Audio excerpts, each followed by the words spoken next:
from Transformers Legacy United. This is the Walmart exclusive Star Raider Cannonball. This is a character that first showed up in Transformers Cybertron as a repaint of Red Alert, one of my favorite repaints ever, by the way. And now, we can only assume he's a pre-tool for a Legacy United or Age of the Primes Red Alert. We've not actually had a Unicron Trilogy Red Alert figure, but you would just repaint this to get the Cybertron version at the very least. You can see here you got the figure, you got the box, by the way, no plastic. Like, oh yeah, you can just rub all over him. Yeah, Cannonball. Here on the side you got the pictures. You got this on the back, you got the figure, which also shows that we're going to be able to have the old gimmick of the swap out weapons. You have the van mode, and you have the Cyber Planet key. Here you just have some artwork. This is pretty cool. I'm a big fan of the original mold that this toy is based off of, so I'm curious if the new one has made any type of improvements, really. Getting this guy straight out of the box, there are a few things I want to say real quick. One, Armada Red Alert is one of my favorite designs ever.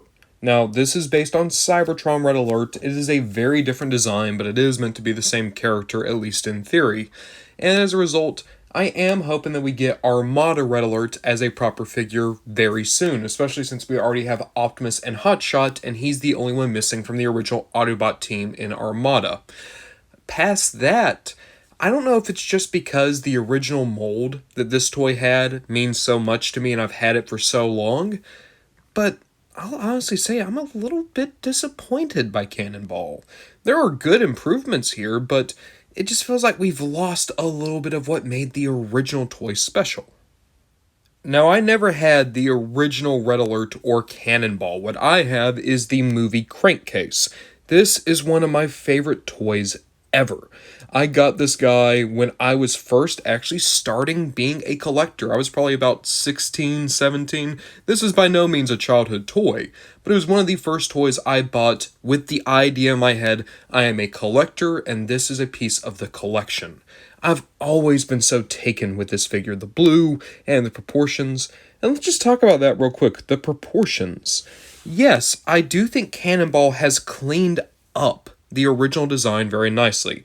The doors aren't right over the shoulders, and the backpack is, well, a little bit cleaner. At least from the front, it's not as busy. So in some ways, they've cleaned the bloatedness of the design. But then there's other things that I think are legitimately missing here. The biggest thing being the gun. The original gun for this mold was so massive. It's a lot more like Shockwave's gun, really. Whereas here, it's just a tiny nub. The other great part about this original mold is the gimmick. Allow me to pull out a Cyber Planet key, not the one that came with this crankcase, but just one I have on hand. We're going to put it here in the back, but watch what happens when I do, right? Let me just line it up, and then boom. Oh, come on. There we go. Well, I got in the way there a little bit. But you can see what happens. The guns flip around super quick. It's not a big visual change, but the fact that it happens like that, just in a flash. Let me try to get that better, just for the camera. It is a little bit hard to reset this gimmick, and to be fair, right?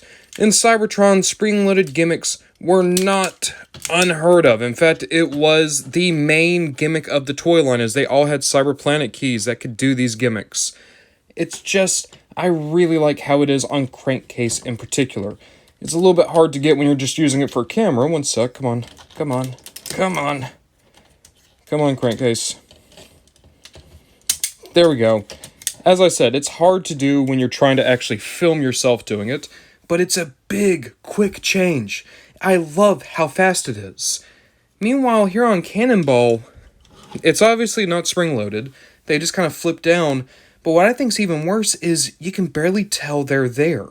With Crankcase and Red Alert and even the original Cannonball, the guns were a different color and the backpack changed shape. Here, they just kind of fold out and they just kind of aren't anything. They're not a real visual change, you know? So the fact that we still have the Cyber Planet key is nice, but it's just kind of a relic of a design. No spring-loadedness, no big visual change, nothing. That said, our new guy far exceeds the old boy in terms of articulation. You have a good ball joint at the head that's a little bit impaired by the kibble. You have a hinge up and down the shoulder, as well as a ball joint, an upper arm cut, a good single joint elbow, and you can have wrist rotation, harder to do on the gun, but still you have it there. You have a swivel at the waist, universal at the hip. You might just notice I mistransformed that guy trying to use that. That happens a little bit. You have a good deep single joint knee and an upper leg cut. And down here you have the ankle rockers and back and forth. Like, there's no doubt, this guy is just better posing than the original. You can get him into so many more varied looks. There we are. Decent little action pose. And I'd also argue that the sculpting is a little bit stronger.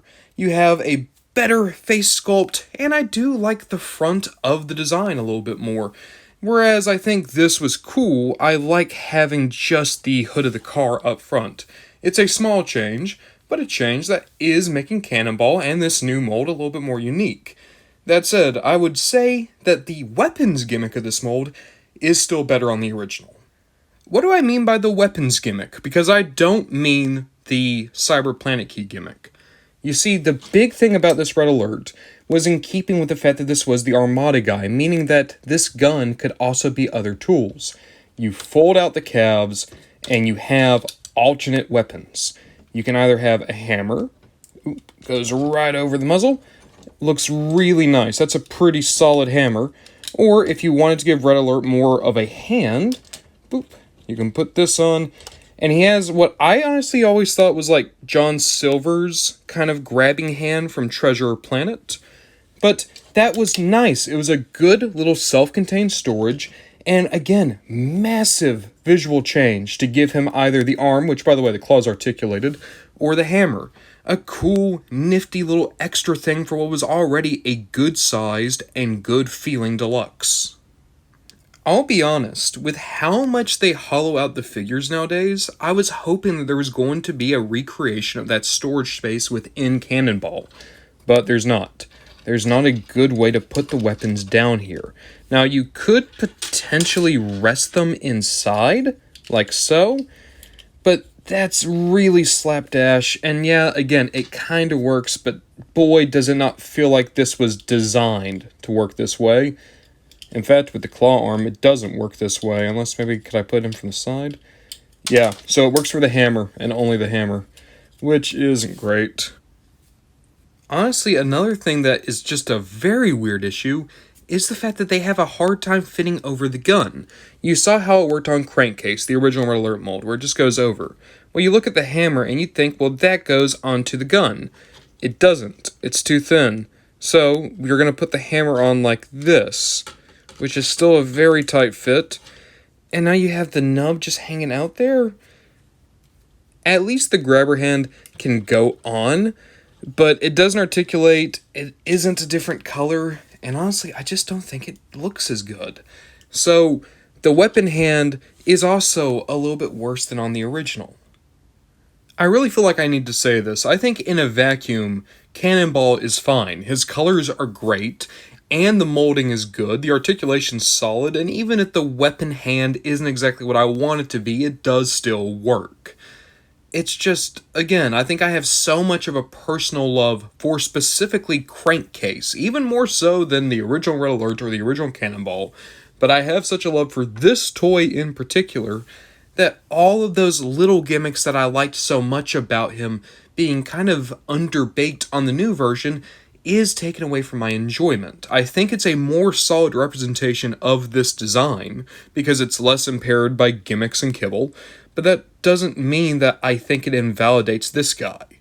I know a lot of people were not really big on Legacy United Cybertron Hotshot. I didn't see it. I really liked that toy. I honestly thought it was better than the original Hotshot in a lot of ways. But here, I'm definitely leaning more on the side of the original. But what about transformation and vehicle modes? The vehicle mode is perfectly fine. The transformation to get here was actually really fun, good, clean, clever transformation scheme. But then the robot mode, or rather the car mode here, it's just a bit squat and boxy. It doesn't get on all four wheels very easily.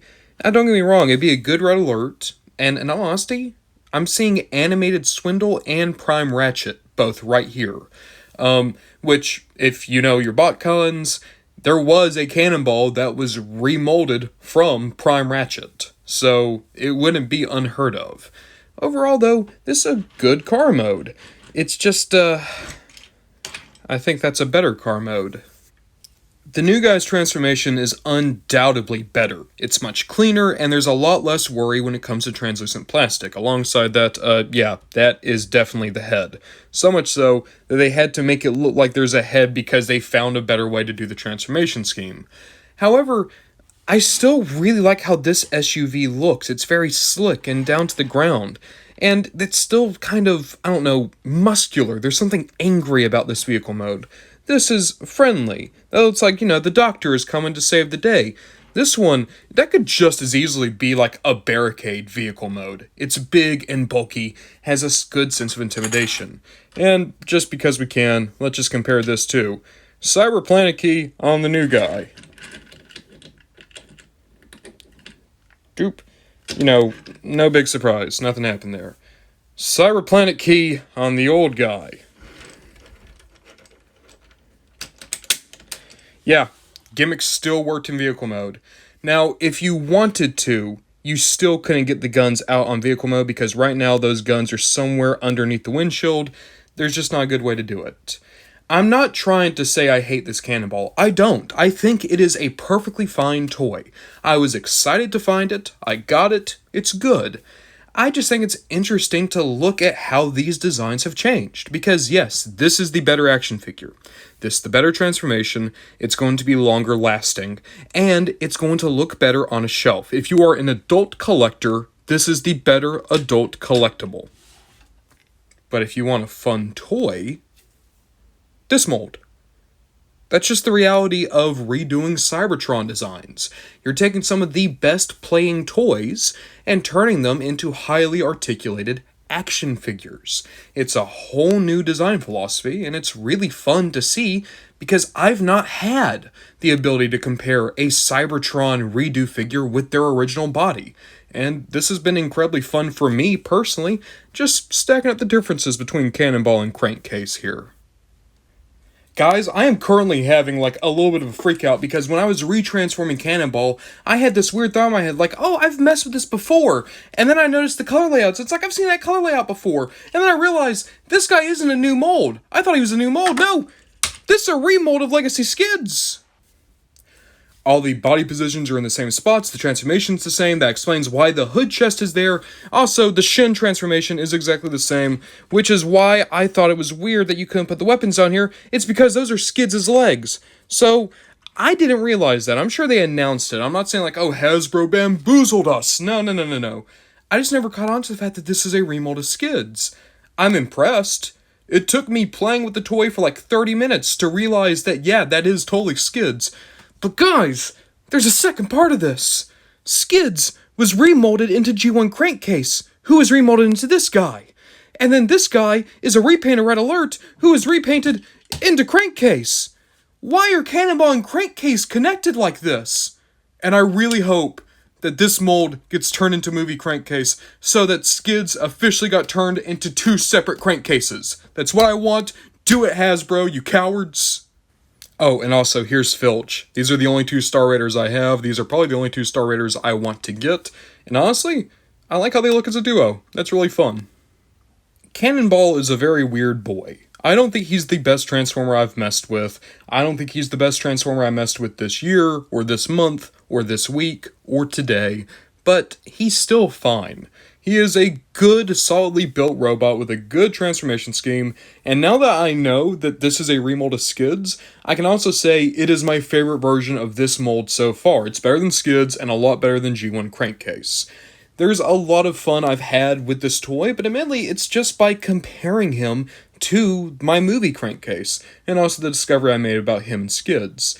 So overall, I would recommend this guy, and I do enjoy him. Admittedly more for my own stupid brain than anything the actual toy is doing, but let's not take that away from Cannonball. He made me pretty happy today.